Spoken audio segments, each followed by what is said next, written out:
I'm Pastor George Borkhardt, and this is another Higher Things video short. A 2-year-old with cancer, unbaptized, never hears about Jesus, doesn't have a chance to. Are they in hell? And exactly what about Hitler and that 2-year-old with cancer dying? How does an omnipotent God allow that? That's the subject of today's Higher Things video short. Hey, if you love our videos, if you've been watching us and learning about your faith 5 days a week with us, go ahead and like and subscribe to our videos today. You can also go to support.higherthings.org and give today. Higherthings.org. Higher Things is a nonprofit 501c3, which is about passing on the faith to the next generation. That's what we're doing here. That's what we're doing with our videos. And we as adults learn a little bit as we are resourcing parents and kids to believe in this God who saves even people the likes of you and me. So the question comes from Paul in Clearwater, Florida. In light of the video about Mark 16, does not being baptized mean going to hell? Please do a video about, does the 2-year-old who dies of cancer, who never had an opportunity to know about Jesus and was never baptized, go to hell? Also, please do a video on how an omnipotent God, good God, would allow a Hitler or a 2-year-old who has cancer to die. Well, they're actually the same question. It's about God and evil and his power. First, about us. There's 2 things to remember before we even start the answer to this question. Excuse me, buddy. The first question is about us. All of us are born sinners. All of us are born enemies of God, on the other team, not neutral, deciding for ourselves whether we're in or not. Enemies of God, combatants, at war with God. In sin did my mother conceive me. Excuse me, I don't think so, young man. You're going to have to wait. In sin did my mother conceive me. On the other side, no one is righteous, not even one. No one does right. No one fears God. Romans. And so it's not as if we're neutral in this. We're combatants in a war with God. All of us, no matter how old we are, strapping bombs to our backs, wanting to do God in. And the proof of this is in the scriptures, but it's also that when we actually have a chance to engage God in the person of Jesus, what do we do to him? We kill him. And so God has every right to damn sinners, no matter how old they are. There is no age of accountability here either. I wish there was. The Baptists have a nice trick in which there's some point in which a kid isn't responsible for their sins. Everyone is responsible for their sins. In fact, punished for not only their sins, but their sins of their parents and grandparents to the 3rd and 4th generation. Also, Adam's sin, born evil. So it's not a question of whether or not why someone is saved and not others. The question is why anyone is saved. It's not a question of why God does good to some and not others, or why he allows something. Pretty much in this evil world where we're doing evil all the time to each other, where it's a dog-eat-dog world. Sorry about that, man. Present company excluded. When it's a dog-eat-dog world, we get what we deserve. All the way across the board. From God. He doesn't have to be merciful. And if you don't like that God, join the club. I don't like that God either. Luther doesn't like that God. The God that punishes the 2-year-old and allows the Hitler, don't like that God either. Not a big fan. In fact, I hate that God. You know what? I don't believe in the God that you don't want to believe in either. That's not the God I believe in. Because God has sent his son. And that's how we know about God. If we didn't have Jesus, we would only know about the God who could punish us for what we deserve. But God, in his mercy, has sent his son to atone for the sin of the world, that whoever believes in him should not perish, but have everlasting life. This is how God loves. He gave up his son, that whoever believes in him has life. God did not send his son to condemn the world, but that the world would be saved through him. This is love. Not that we love God, but that he loves us and gave up his son for us. So the God who made the universe, the God who is the God who gave up his son, that's the God we believe in as Christians. That's the God we worship. A God who died on Good Friday and rose again from the dead. Now, you can take it up with God if you think that that's a icky God who gave up his son. Who does that? Who does that? Who does that? Well, this one. That's what it took to save you. It took God's son dying. And so everyone has been died for. God has shown how he is. He's the God who loves us more than he loves his own kid. And he gave up his son that no one need go to hell. There's no one in hell who wasn't died for. No one. And hell wasn't made for us even. God didn't make hell for us. He made hell for the devil and his angels. So here's the God that we believe in. He sent his son to save everyone. Now, what about the kid who never hears about him? Well, I'm going to leave that kid to the God who gave up his son. And that should be our answer to the question. Well, what about Hitler? Shouldn't Hitler go to hell? Well, again, I'm going to leave Hitler to the God who saves sinners. All right? In the gospel, we don't want anybody to go to hell. Not even Hitler. We don't want anybody to go to hell because if people get what they deserve, we are all damned. Well, am I saying that God saves people apart from faith? No, I'm not saying that. But what I am saying is when there is a situation where something horrific happens and there's no Jesus anywhere, no opportunity to hear the gospel, well, I'm going to leave that to Jesus to sort out. And I'm going to talk about the certainty, though, that comes from faith in Jesus. We're not the 2-year-old who had never heard about Jesus, or the 55-year-old who's in a far-off place that's never heard about Jesus. We have heard about this Jesus. We've believed in this Jesus, and we know that there's life in his name. And so there's no reason for us not to believe, be baptized, and have the certainty which comes from faith.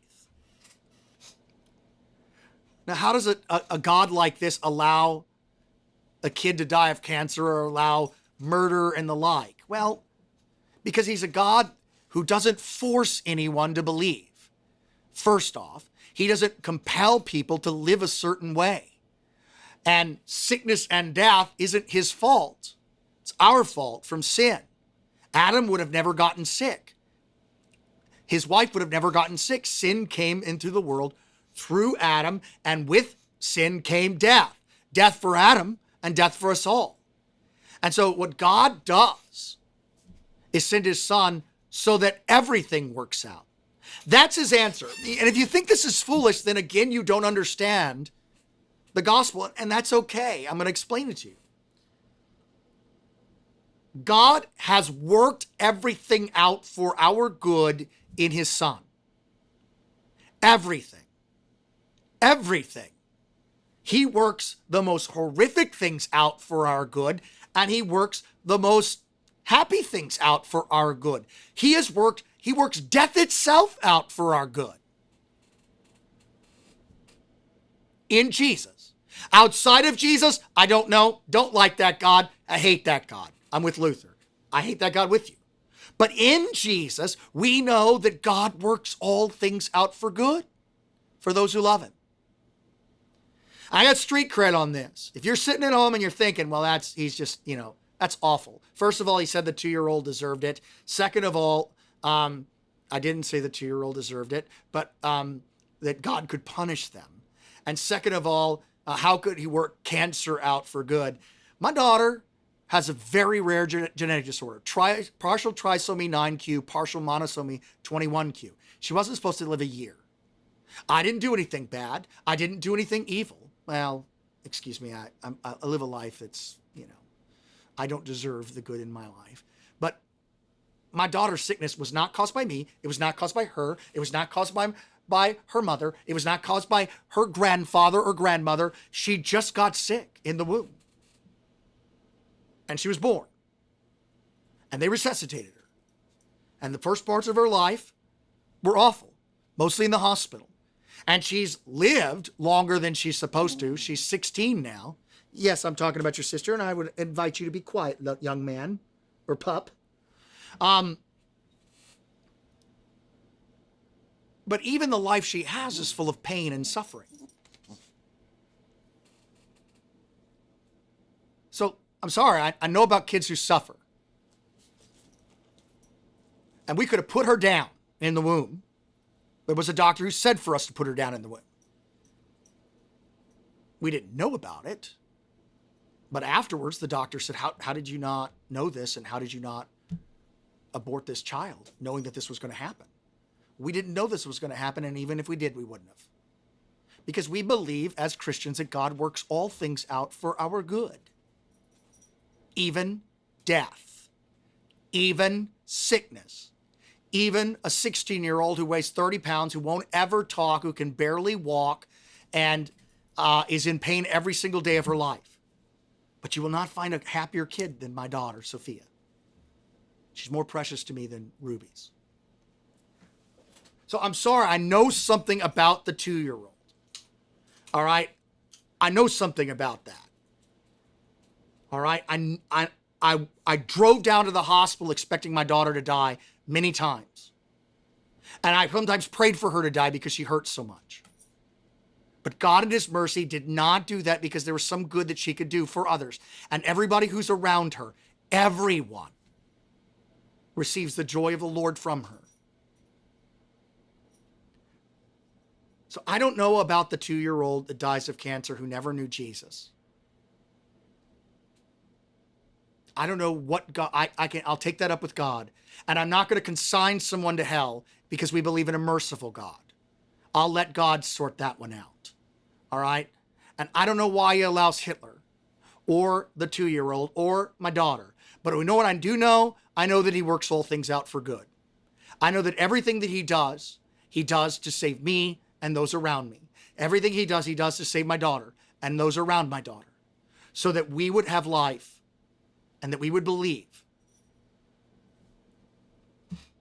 Because of Jesus, I believe in a God who saves sinners and people who don't believe or deserve saving. Because of Jesus, I believe that I must be saved even though I'm evil because of my baptism. When I look at myself, I haven't murdered a couple of million people, but the wake of people that I've hurt or harmed is awful, and I deserve hell, and I know that I won't see hell because of Jesus. Because of Jesus. Anyone who believes in him is saved. Everyone who calls upon the name of the Lord is saved. And we have to resist the temptation of judging God. I'm sorry, God, you don't measure up to the measure that I would have if I was God, and I would be a better God than you. Because when he was making the heavens and the earth, he looked around and he didn't see me, and he didn't see Paul, and he didn't see the 2-year-old, and he didn't see Sophia, and he didn't see Thor, all right? So we'll have to cut him some slack because he's God and we're not. And he knows better than we do. And so when I get to heaven, I can ask him, dude, if my daughter was going to suffer like this, why didn't you take her? And he can tell me about all the good that he's worked out for her. I don't have to ask because I've seen the good. But if she dies tonight, if she dies tomorrow, she dies as one who is born from above, one who will live forever. And there's the difference and the certainty of the gospel. That's the certainty of the gospel. That's why missionaries are all over the world, bringing the gospel to everyone so that no one need die without hearing about Jesus. That's the way he loves us. But he doesn't force anyone to act a certain way. He doesn't do those things. That's not the God he is. He has put all his saving eggs in the basket of his son. And that's what he did back to Adam. A seed of yours is going to crush the serpent's head, and himself is going to have his heel crushed. He's going to die. All the way through all of creation, everything has been about Jesus and his death on the cross, saving me, saving you, saving the whole world. Even my daughter can't put a sentence together. Who's in pain every day of her life. but she's one who's baptized. And we know, and this isn't delusional, this is faith. We know that he works all things out for good, even death itself. Even death itself. And you can flame me if you want, but I'm telling you, I have a kid who, she should be dead. And sometimes in there, she hurts so badly, I wish that she was dead. That's a confession. I prayed for her to fall asleep so she would be with the Lord. But I was wrong, because look at the good that she does everywhere she goes. Everywhere she goes. So I don't know why God allows things. I'm sorry. I just know that he has sent his son, that whoever believes in him has life forever. And that is the certainty of our faith. And that he takes the evil that we do and he makes it good. And he takes the things that befall us, even the worst of the worst of the worst, and he makes it good here, but definitely on the last day. Good question, Paul. Thanks for watching. I'm Pastor George Borghardt, and this has been another Higher Things video short.